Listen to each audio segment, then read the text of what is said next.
Today's October 15th, and we're in the middle of the month of October, which is the last month until the election on November 3rd.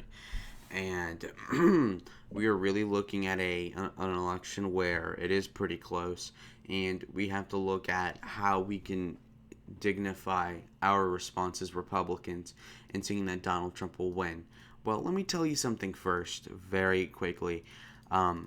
Yes, there's going to be a lot of safe states, and in my head, I think this will be a close election. And anybody who says that it'll be a blowout either way does not know what they're talking about. Okay, not LTE is wrong, but also those QAnon retards don't know what they're talking about either. Okay, so let's make sure we're being honest here, and let's do what we need to do. Now, these are basically the states that I think will be more or less guaranteed. Okay, now this is an important map. We have to look at some of the states that are going to be likely that would not change unless something crazy happened. So Colorado is going likely.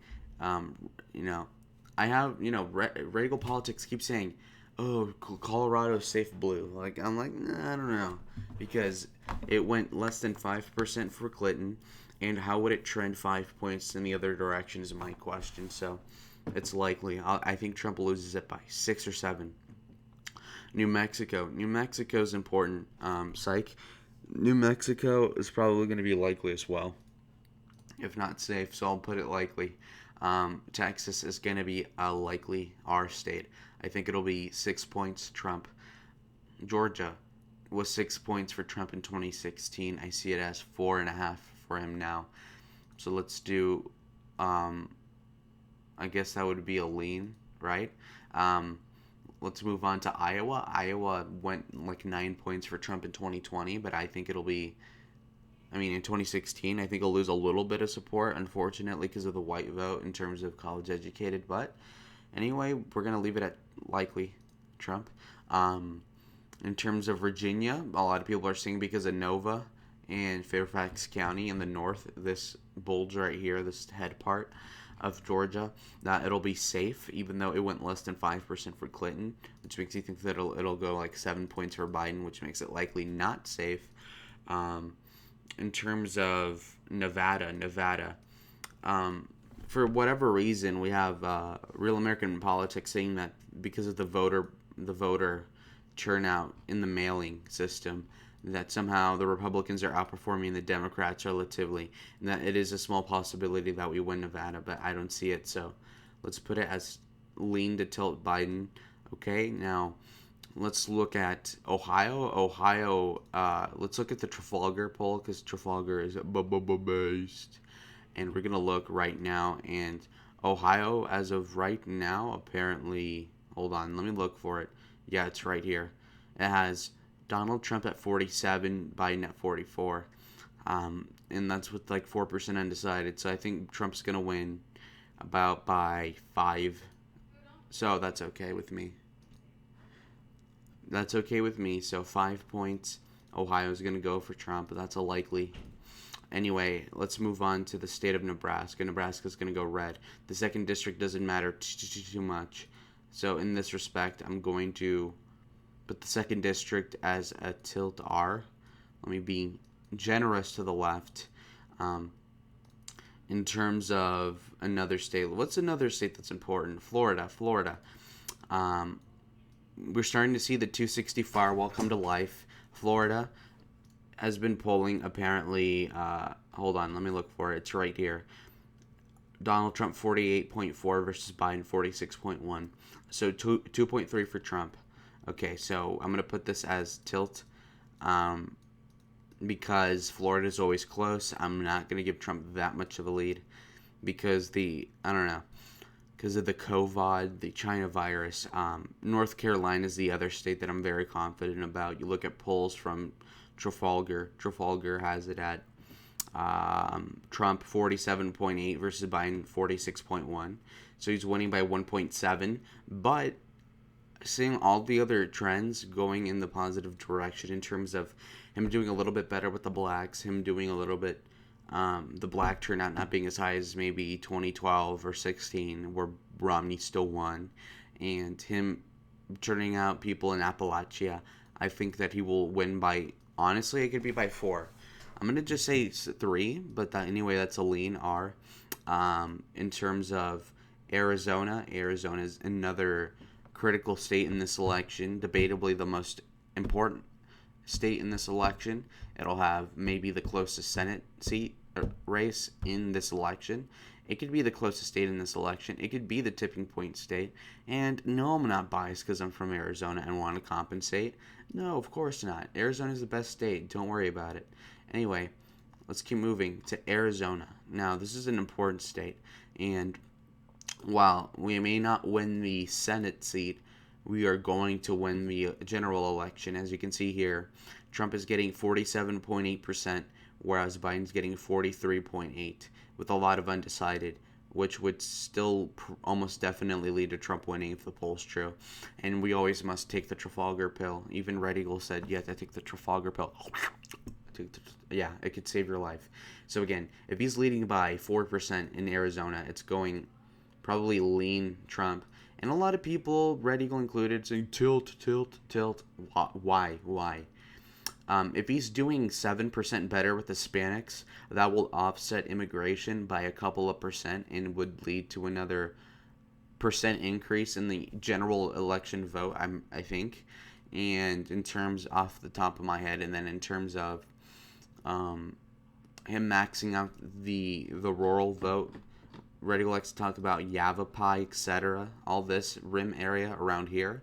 We're going to get more Indians, Native Americans, Redskin Indians to vote for Trump this time. He got the Navajo endorsement.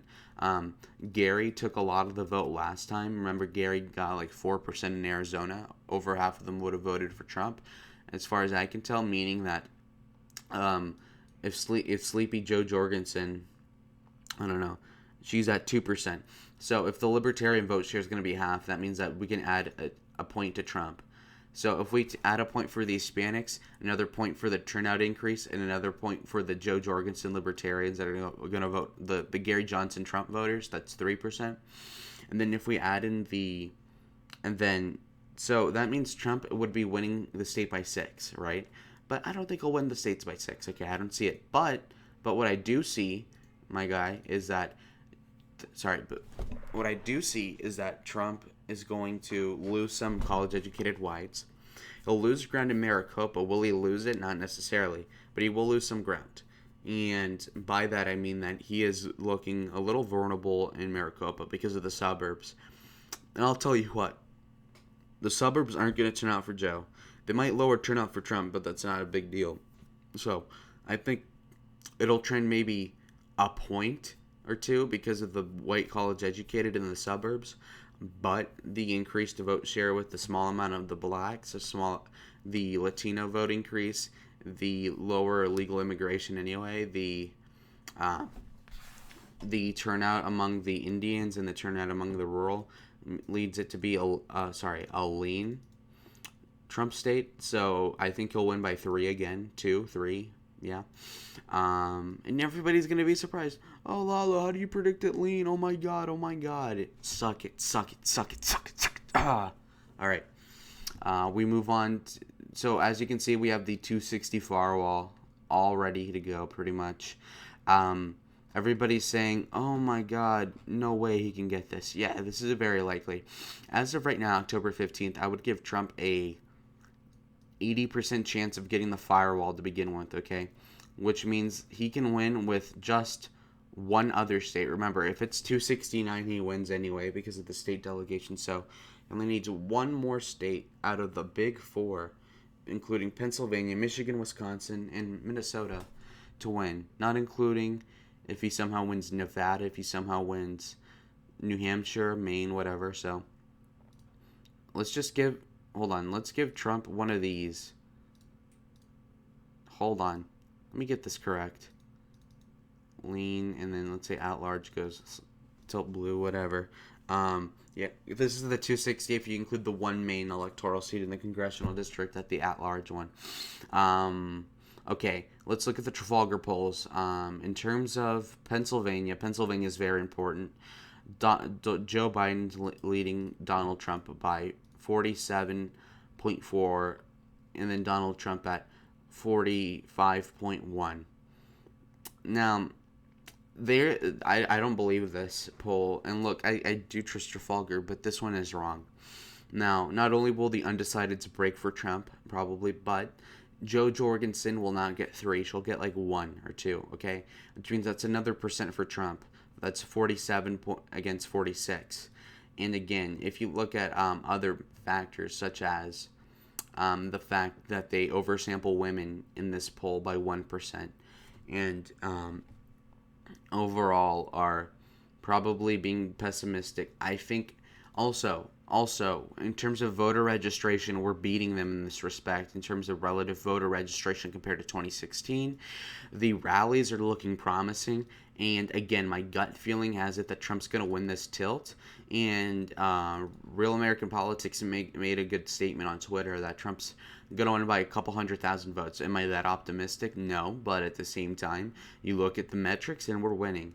The fake polls are not real. The Trafalgar polls are as close as you're going to get. Zogby included, Democracy Institute, Big Data, or whatever. But some of these have some faults, I will admit.